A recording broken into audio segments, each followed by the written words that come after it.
The Egyptian obelisks stand as landmarks in Egypt. They are unique creation, just like the pyramids and mummification. Today, I'm in the Eastern Quarry, witnessing a miracle, the miracle of polishing the obelisks. So you can see here there is a very big bowl of diorite stone. This bowl was used to polish the hard surface of the obelisk by hand like that.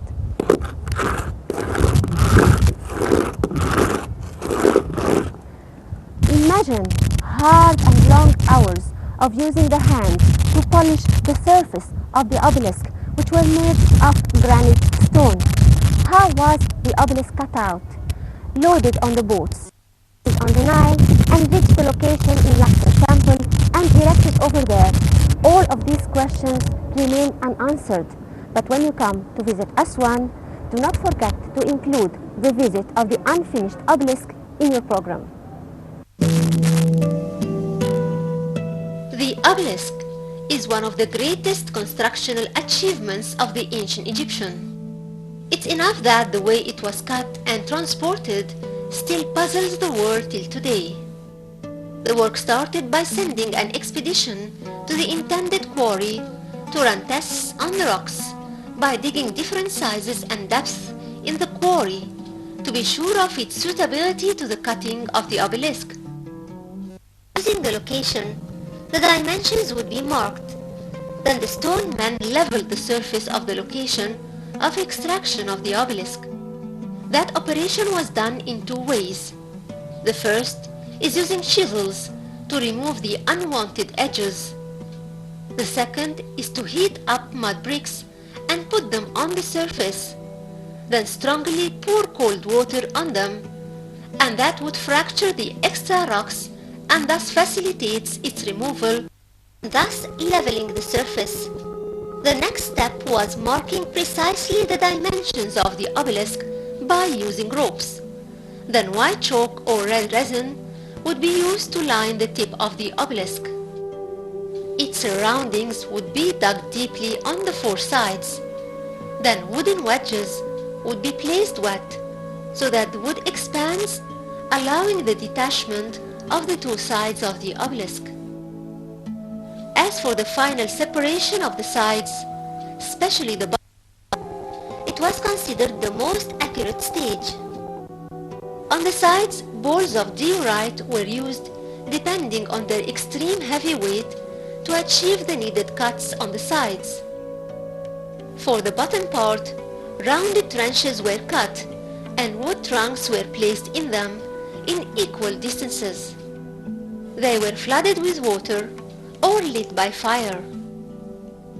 The groups of workers were divided according to the number of workmen, as each group was given a different task dealing with the body of the obelisk. The architect and the engineer both followed the progress of work on a daily basis.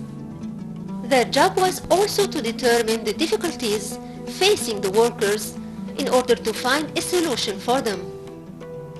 After all, it's indeed a mighty complex work that needed all the expertise it deserves.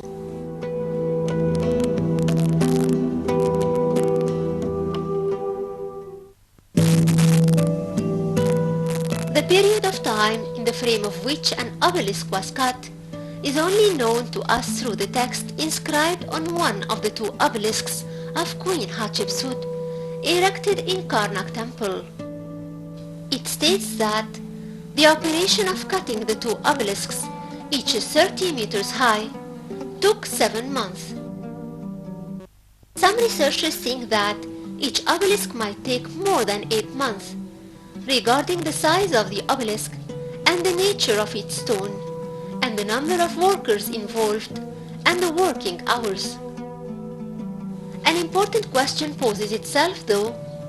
Did the final leveling of the obelisk surfaces and the relief of the scenes and texts took place in the quarry, or that happened in the location of its erection? It's clear that the polishing of the obelisk happened when it was still in the quarry, except for the bottom part, which was used in moving it, so that the stonemen can deal with its transportation. The final leveling was made after the obelisk was transported to its destination. As for the scenes and the accompanying texts, they seem to be done while the obelisk was still in the quarry, for an unfinished obelisk of King Seti I was found in the quarry of Samain Mountain on the west bank of Aswan. Nevertheless, the scenes and the texts were relieved on the three sides of the pyramidion on the top. On the other hand, others see that the obelisk was transported from its quarry as a block of stone. The damages done during its transportation and erection would be rectified then. After that, inscription and reliefs of hieroglyphic texts started. In all cases, it's a remarkable creation, especially when we remember that it's one single piece of pink granite and how it was cut, transported and erected, and most of all, how some of these obelisks still stand in glory, facing all the natural and human impacts.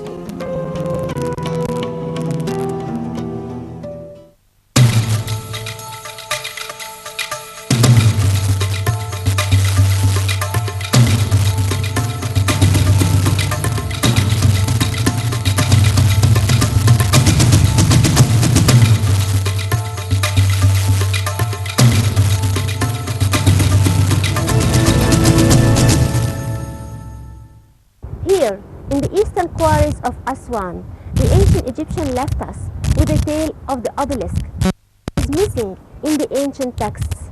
He left us with the real obelisk, left in its place, because it was left unfinished. So it's known as the unfinished obelisk. The obelisk simply cracked. It should have been made of one piece, one block of granite stone. So when it cracked, they left it, because moving it would have caused more cracks in it.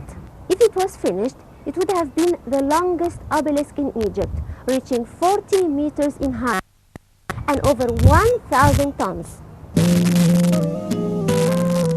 The stage of transporting an obelisk wasn't easier than its previous one, the cutting, or its following step, which is the erection, especially that the Egyptian didn't leave behind any historical reference about that stage. To imagine the operation, we must figure out the designated course.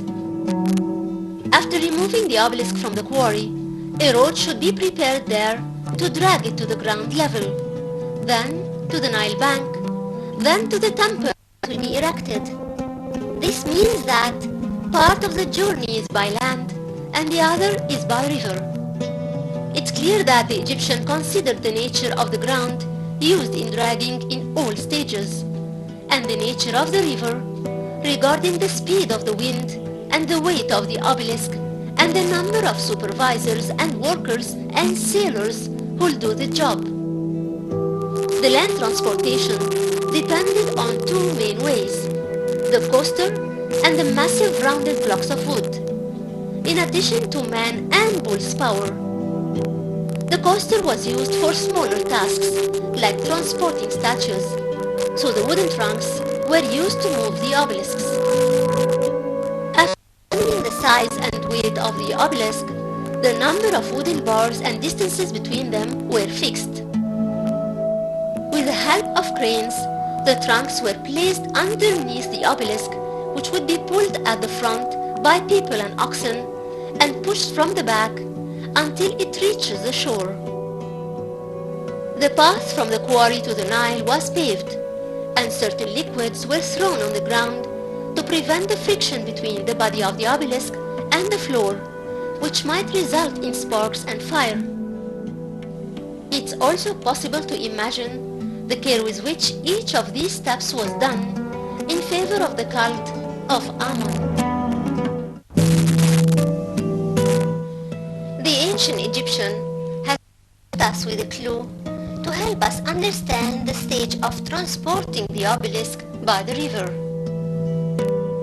Even the only scene that represents the transportation of the two obelisks of Queen Hatshepsut and which is recorded on the walls of her temple of El Deir el Bahari, is not very useful. The scene shows the operation of transporting the two obelisks from Aswan to Luxor.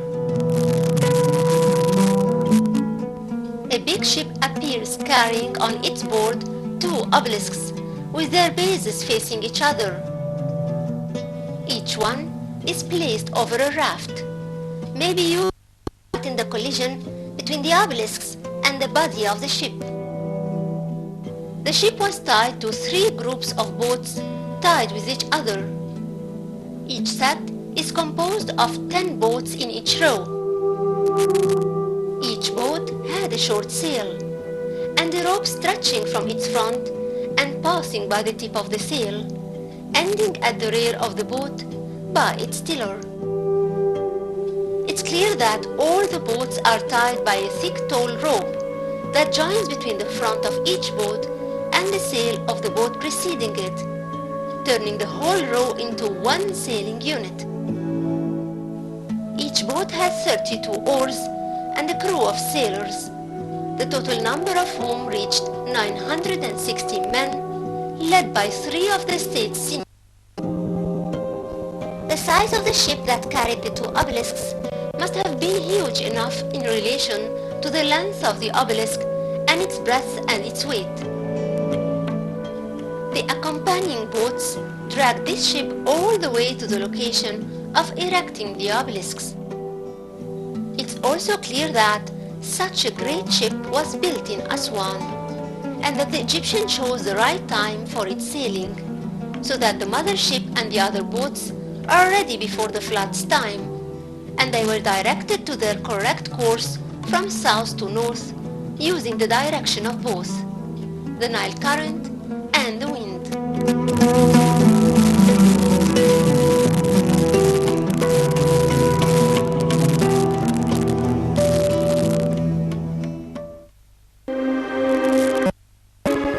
If it was possible to picture an image of some of the stages of work in the obelisk, the hardest stage remains difficult to be understood. It's the stage of erecting the obelisk.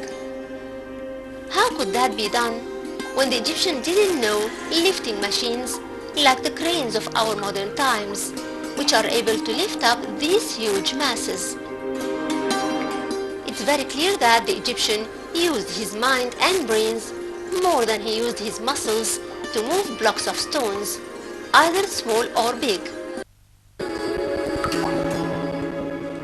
That was done by applying the lever style. Their method was based on the fact that moving and lifting up a mass by simple ways prevents its scratching or breaking. It appears that the ancient Egyptian had the knowledge of mechanics and therefore aware of the theory of the bend and the relation between the mass and the space around it. There are several views of engineers and architects and archaeologists about the method of erecting an obelisk. One of them talks about putting the bottom of the obelisk in shaft right above one of the sides of the granite pedestal. The sand in the well would be evacuated step by step, while lowering the obelisk vertically in the shaft until it can be pushed towards the base directly. Another theory says that the obelisk was dragged on a slope until it reaches its peak. Then the ground would be dug underneath it after putting its edge at the top of the shaft, then lifted up in a final step to rest over the base. The method of erecting the obelisk remains an open gate for intellectuality and witness to the geniusity of the ancient Egyptian.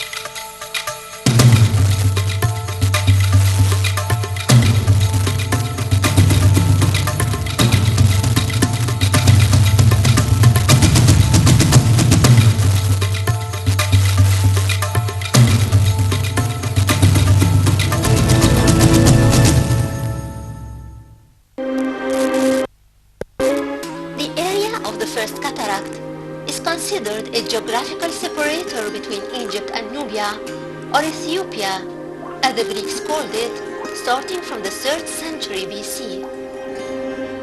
This area controlled the southern gate of the Egyptian borders and played an important and distinctive role throughout thousands of years. Elephantine was the islands of the First Cataract, and ever since the Old Kingdom, considered a fortress on the borders, protecting the southern entrances and directing campaigns of discipline to the territories there, besides forming a market of trade with Nubia. This is confirmed by the name of the town facing east of the island, for it was called Suno, which means market, which the Arabs later called Aswan.